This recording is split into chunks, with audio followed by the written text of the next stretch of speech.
Dr. Evan Chait, Kinetic Rehab and Spine. Welcome to our channel. Click the link below to subscribe, share, and like our videos. Join today, join the movement, gain access to insiders' education on how you become a better you. Welcome to your destination of health and wellness. All the best. Simply Avante. Always forward.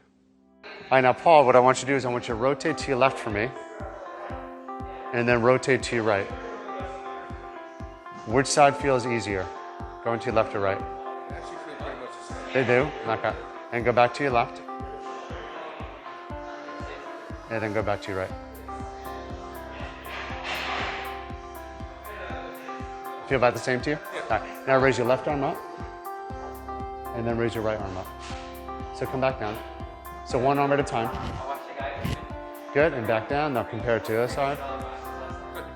Does one side feel easier than the other? Now do me a favor, tuck your chin down and look to your left. And then look to your right.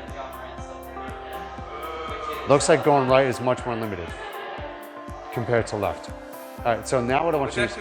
But that doesn't necessarily mean I can feel it. Correct. Correct. Now look down to your left and go to much different range of motion. Good. 10 times just to your left. So we want to find the side that's limited, and we do repetitions going to that side.